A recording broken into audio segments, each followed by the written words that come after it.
Tere õhtust! Võrdlemisi ambitsioonikas pealkiri. Mõtleme taas ja mõtlemine ei tee kunagi paha, eriti kui seda teha tihemini kui üks kord aastas, näiteks 1. mail 8–5.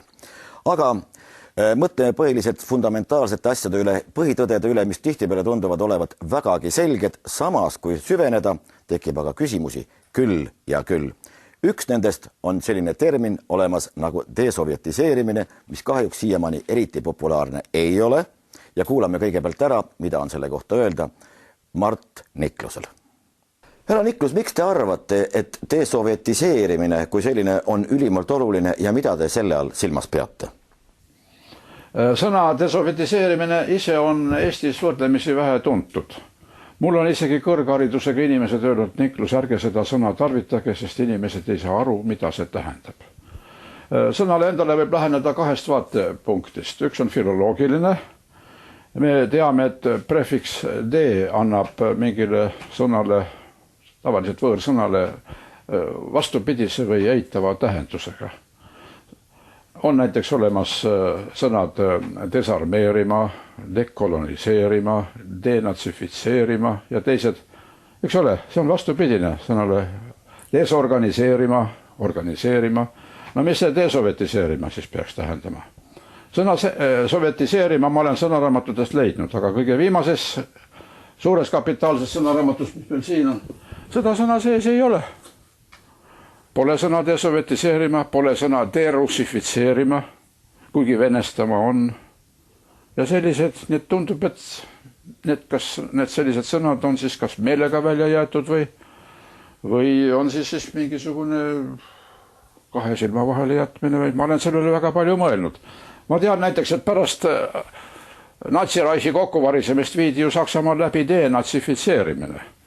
See tähendab seda, et Hitleri-aegsed kohtunikud, õpetajad ja võib-olla veel mõnede teiste elukutsete esindajad, kui nad kohtu alla ei läinud sooritatud kuritegude pärast, siis võisid saada kutsekeelu perovoote. Ja oleks siis oodanud, kui sovjeti režiim meil siin kokku varises, et üks esimesi samme, mis ette võetakse, oleks samuti olnud desovjetiseerimine. Kahjuks mitte midagi sellist ei järgnenud. Mismoodi see füüsiliselt oleks pidanud välja nägema? Mis samme see oleks endas? No oleks pidanud tippkommunistide tegevust ja minevikku, eriti repressiivaparaadi tegevust oleks pidanud ikkagi uuritama, nii nagu seda mujal on tehtud. Nagu näiteks võtame okupatsioonist vabanenud Norra. Seal või Taani, ütleme näiteks, teises maailmas okupeeritud riigis. Seal ei olnud sellega mingit probleemi. Viidi läbi denatsifitseerimine. Kvislingid, Petäänid said oma karistuse. Ma usun, et teate, kes oli... No Kvisling on suisa terminiks. No terminiks saanud ja kas siis meil ka Kvislingeid on olnud või ei ole, selle üle see diskussiooni üldse ei peetagi. Mulle tundub niimoodi, et meie Kvislingid on nüüd kõik ümber nimetatud iseseisvuse taastajateks ja vaatad rahvuskangelasteks veel ja minusugused, need on siis need äärmuslased ja ei tea veel kes. No teile on ette heidetud äärmuslust kõikide siin olnud võimude ajal.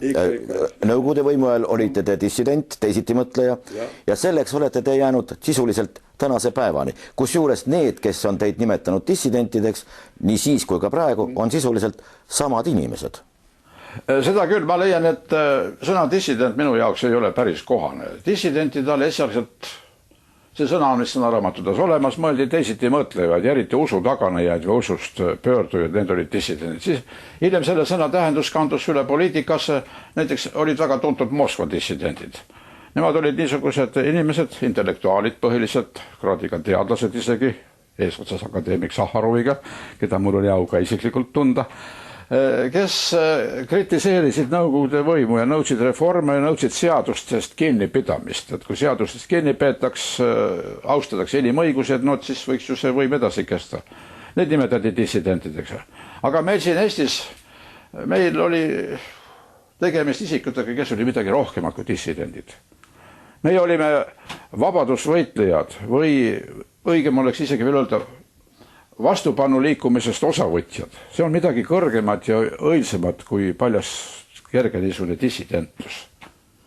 Ja vaat seda sõna ei taheta tarvitada. Meil räägitakse küll, et Prantsusmaal oli la résistance, vastupanu liikumine ja mujal oli niimoodi.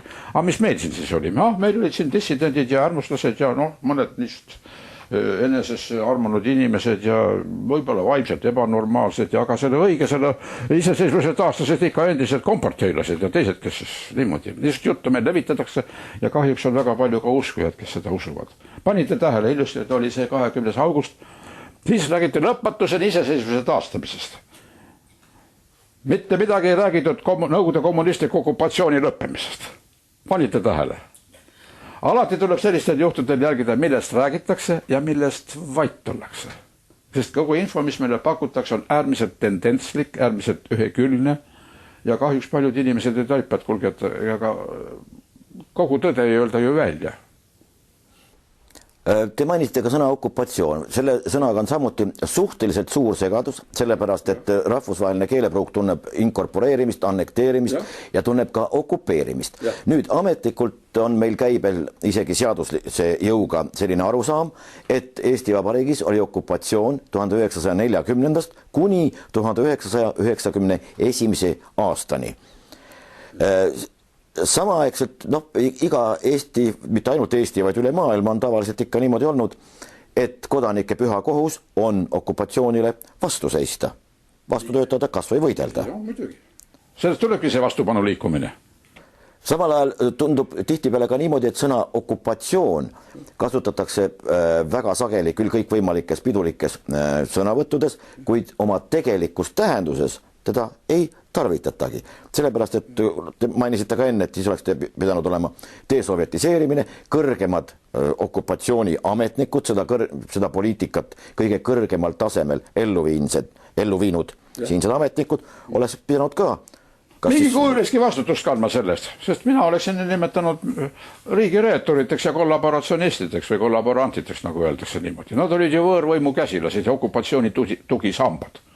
Aga meil ei ole mitte midagi niisugust olnud, kõik nüüd praegu käivad nad kirikus ja lehvitavad sinimustvalgeid lippe ja peavad isamaa kõnesid ja Te mainisite ka sõna kollaborant puht keeleliselt. Kas olete te kohanud, et sõna kollaborant oleks tarvitatud ka meie siinses kohalikus? Ega ei ole kuulnud küll. Seda, kui ma olen kuulnud, siis on ikka et need, kes fašistidega seal koos töötasid ja need olid siis need kollaborandid või kollaboratsionistid, nagu isegi öeldakse. Aga meil ei olnud muud kui, kuidas siis öelda, ausad eestimeelsed kommunistid, kes andsid oma parima, tegid kõik, mis antud olukorras oli võimalik teha parimat. Üldlevinud fraas on ju see, aeg oli selline, ega muud moodi ei saanudki. Muidugi, ajad olid sellised. Aga kas inimesed ka mingit vastutust kandsid, mille kes sellest ei räägita? Me kõik oleme süüdi, seda ka veel räägitakse isegi nii. Kuidas te suhtute Eesti Vabariigi prokuratuuri poolt saadud vastusesse selle kohta, mis puudutas teie represseerimist? Mina saan aru, et teid on represseeritud. Prokuratuuri poolt saadetud vastuses tuleb välja hoopis see, et te olete saanud vastavalt teenetele ehk saite selle, mille olite ära teeninud oma riigivastase tegevusega. Ma ei ole seda vastust näinud, ma loodan, et te mulle seda pärast näitate. Aga nii palju, mis ma nüüd praegu teada, see tundub, et see on ju vastuolus sellega, mis prokuratuur, ilmselt küll prokuratuur ja mulle varem on teada, mul on ju kirjalikud dokumendid saadetud, et ma olen täielikult rehabiliteeritud ja kuidas siis prokuratuur nüüd ise endale vastu räägib, et ühelt poolt leitakse, et kuriteo koostööst puudub ja nii edasi, see on kõik mustvalgel kirjas.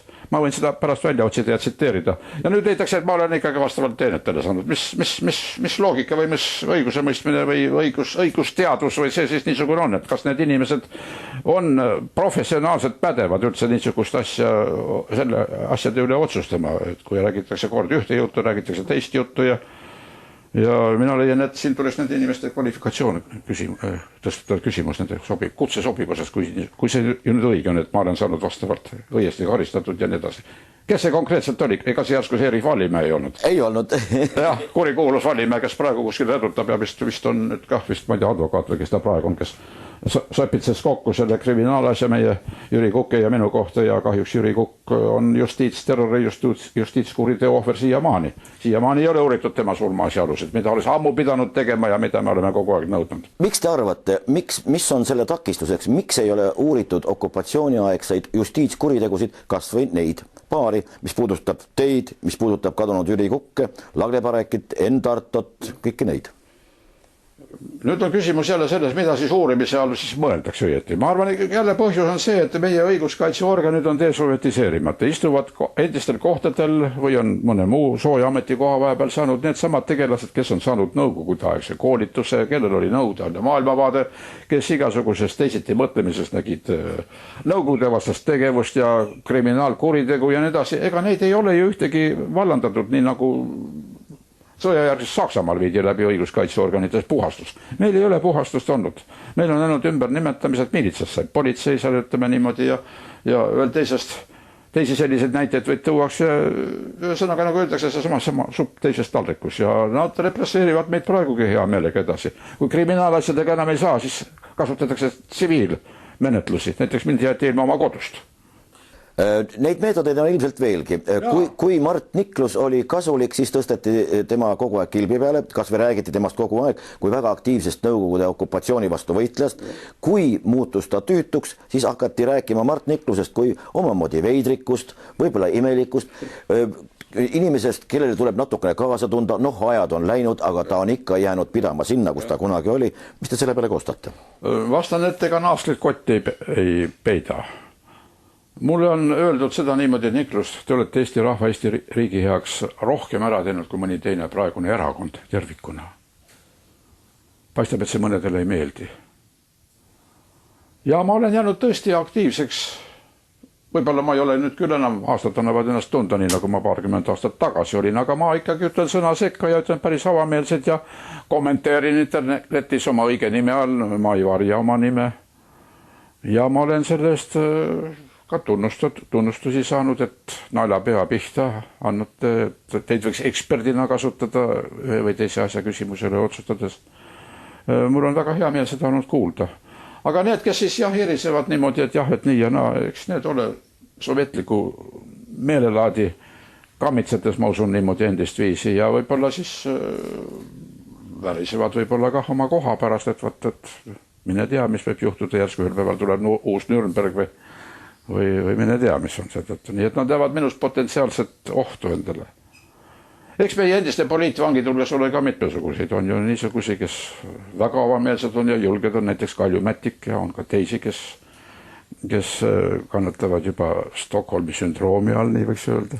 Mida see tähendab? Stockholmi sündroom? Ja no ma olen kuulnud, et kunagi 20 aastat tagasi Stockholmis juhtus niisugune lugu, et kellegi magnaadi või miljonäri tütar rööviti ära röövlite keskele ja ta seal siis mõndi aega nendega oli koos, alguses küll nukrutses, aga pärast hakkas nendega koos töötama ja lõpus leidis, et on seal nende keskel päris hea olla. Siis öeldi, et tal tekkis Stockholmi sündroom.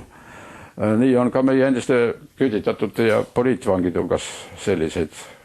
Küüditatud hulgas on teada ju juhtumid, kes pärast astusid komparteisse ja poliitvangid hulgas on neid, kes praegu endiste kommunismi heitajatega väga kenasti läbi saavad ja Mida te ütled selle peale, väga paljudel juhtudel räägitakse ikkagi sellest, et aeg oli selline ja komparteisse pidi astuma tänu sellele, et see võimaldas saada edutatud, see võimaldas teha või ajada oma armastatud asja, oma armastatud erialal, see võimaldas teha üht teist ja samal ajal ikkagi jääda inimeseks või kuidas soovite? Vaadake, nad ütlevad jah, et ajad olid sellised, aga mina ütlen selle peale ise oleks võinud ikka inimeseks jääda. Ja kui jälle püütakse komparteisse kuulumisega ja KGB-sse kuulumisega õigustada seda, et seda tehti kõik Eesti rahva heaks, siis mina ütleksin selle kohta niimoodi, et kallid inimesed. Mina ei kahta üldse selles, et kui Stalini asemel oleks Hitler sõja võitnud, siis istuksid või oleksid istunud meil pukis need samad inimesed, kes meil praegu istuvad. Siis oleks Karl Marxi Kapitali või kommunistliku partei manifesti asemel pühaks raamatuks olnud Hitleri Mein Kampf. Ja tolleaegne ideoloogia, vastavalt tolleaegse ideoloogiale oleksid nad siis juute taga kiusanud ja kõike muud teinud, mida natsi ideoloogia ette nägi ja ütlenud siis pärast, et seda kõike oli vaja teha, et kuidagi ära elada ja inimkonda päästa. Veelgi halvemaist, et halvimad ära hoida, nagu nad ütlevad niimoodi. Täpselt need samad, nii et ma arvan, et siis oleks võib-olla Tunne Kelab kirjutanud avalduse natsiparteisse astumiseks ja mine teagi, missuguse partei liige siis see Arnold Rüütel oleks olnud, kes praegu ütleb, et tal ei ole kommunismiga midagi tegemist olnud. Aga ometi oli mitukümmend aastat tippkommunist. Võrdlemisi veidrana kõlab küll. Mida te ütleksite neile oponentidele, kes ütlevad, et mida te Mart Niklus ameteid taotlete? Milleks? põhimõttekindlus on muidugi väga tore asi, aga nüüd on ajad, ütleme, on jälle teised ja nüüd on saabunud lõpuks kätte kauaoodatud vabadus. Mida siin urgitseda, oli siis see okupatsioon või mitte, kallid sõbrad, kasutame neid termineid täpselt nii, nagu pähe tuleb, nii nagu hetkel parasjagu kasulik välja näidata on ja siin ongi kogu lugu. Vaadake, terminid on hägustunud. Räägitakse väga palju tendentslikku juttu, teine osa jäetakse vaikitakse maha, kõik on väga valitud sõnastuses, sõnade tähendust on hakatud moonutama. Ma vist juba mainisin, et 20. augustil räägiti lõpmatusel iseseisvuse taastamisest, aga palju meil seda iseseisvust siis praegu siis nüüd alles on jäänud, kui ikka kõike otsustatakse Brüsselis ja Moskvas ja ma ei tea veel kus. Kui me isegi oma rahast loobusime, kui 5,2% Eesti Vabariigis seaduslikust territooriumist on ikka veel okupeeritud ja me vabatahtlikult sellest, no mis vabadusest või iseseisvusest me siin räägime. Siin mängitakse iseseisvust, aga mitte ei ole. Eesti ei oska riigina käituda. Ja miks see siis niimoodi on? Esiteks, nagu ma mainisin juba, et teistes okupeeritud riikides on ju puhastus läbi viidud pärast seda, kui okupatsioon lõppes. Võtke meeldeks, mis Taanis oli. Tõsi küll, nende okupatsioon ei kestnud 50 aastat nagu meil ainult lühidalt või Norras, mis oli niimoodi, aga igatahes okupandid ja võõrriigi käsilased ja riigi reetorid said teenitud karistuse nendes riikides. Kas meil on kedagi karistatud selle eest, et ta teenis teiste inimeste kannatuste arvel ja tegi okupeeriva riigi arvel karjääri ametialasse ja siis ilustab seda nüüd ilusate sõnadega, teisiti ei saanudki. Sai jääda ausaks inimestes ka sellistes tingimustes. Ma võiksin tuua mitmeid näiteid teadlaste hulgas, näiteks võtame Helmut Piirimäe ajaloone, minu koolivend muide, või võtame Sulev Vahter isegi ajaloost, sai jääda parteituks ja sai tegeleda erialaga, ei pidanud astuma komparteisse selleks, et karjääri teha. Kõik olenes inimesest endast, tema väärikusest, tema aususest, tema tahtejõust. Mitte anda järele. Mõni selline inimene on teada nagu vedelik, mis su anuma seest on, sellise kuju võtab. Mul tuleb meelde ka professor Ligi, kes oli tuntud Rootsi aja spetsialist ja siin Baltikumi selle regiooni üks paremaid, keda ei lastetud ka tükk aega vaatamata korduvatele kutsetele Rootsi kuningliku ajaloo seltsi poolt. Ei lastud teda Rootsi, lõpuks siiski oldi sunnitud laskma, sellepärast et rahvusvaheline üldsus nõudis ja ka tema jäi oma aadetele truuks ja ei murdunud kuskil. Muidugi, sellised näiteid võib tuua küllalt ja alati olen näidud, et need inimesed on õilsemad, väärikamad ja patriootlikumalt meelestatud kui need karjeristid, kelle meelelaad ja maailmavaad on sealt poolt, kus parasjagu tuul puhub ja kes siis oma reeturlikku tegevust ja karjerismi igasuguste ilusate sõnadega püüavad siis nüüd praegu siis päästa või. Mis te ütlete selle kohta, kui väga paljude doktriinide järgi on aeg muutunud, et võib-olla selliseid absoluutseid väärtusi või siis mingisuguseid selliseid printsiipe, põhimõtteid enam rakendada ei saagi. Kõik tuleb mugandada vastavalt oludele, nii nagu parasjagu tundub kasulikum olevat, loomulikult siis selle doktriini enda eitajale või jaatajale. Selle kohta ütleks niimoodi, et on püsiväärtused olemas, mida on alati inimkond hinnanud ja kalliks pidanud ja kui neid hakatakse siin moonutama, kui näiteks sõnale demokraatia antakse hoopis teistsugune tähendus, kui seda senini tunti või kui kõrgharidusel hakatakse mõtlema ka kõrgema parteikooli lõpetamist või midagi niisugust. Vaadake, sõnade tähendus väänatakse, moonutatakse ära ja siis võib tõesti ükskõik mida kas või musta valgeks nimetada ja vastupidi. Keel on meil selles mõttes ka kogu aeg muutunud, mida hägusem on terminoloogia, seda lihtsam on teda kasutada. Ja no meil on ju elukutselised ämajad olemas, vaadake, praegu on ju need arvamuste liidrid või arvamuste kujundajad olemas. Minu arvates ei ole paljud teist ei midagi muud kui need samad, kes nõukogude olid partorgid, komsorgid ja politrukid, kes siis propagandiste. Just, nüüd on arvamuste liidrid ikka ühed ja samad näod televisiooni, ikka ühed ja samad tegelased vestlusringides, kes seal siis kõike tead ja näoilmega ja kätega vehkimise saatel kuulajatele vaatele seletavad, mis on siis nende arvates hea ja mis on halb ja mis on õige ja mis on vale. Ega minusuguseid naljad ei kutsuta sinna. Üks viimaseid kutsumisi oli kadunud Urmas Ott, kutsus mind Carte Blanche ja seal ma sain siis nii sama avametsat rääkida nagu praegu teiega siin. Niisiis, see oli Mart Niklus, dissident siis ja dissident ilmselt ka praegu. Ja eriti tollast kohtupidamist vaagides või sellele hinnangut andes on üks pisikene seik. Mart Niklus nimelt sai 10 aastat ja ta oli 8 aastat juba ära istunud, kui siis siinne kohus arvas, et 10 on liiga palju, et vähendas selle karistuse. 7 aasta peale. Tema süütegude hulka kuulus rahvavaenuliku või siis Nõukogude vastase kirjanduse omamine, milleks oli Eesti rahva kannatuste aasta. Lisaks oli talle ette heidetud seda, et ta oli nagu agitaator, kes muu hulgas väitis seda, et läänes on elamistingimused paremad kui Nõukogude Liidus. See oli eraldi välja toodud ja see oli eriti karm süüdistus. Olgu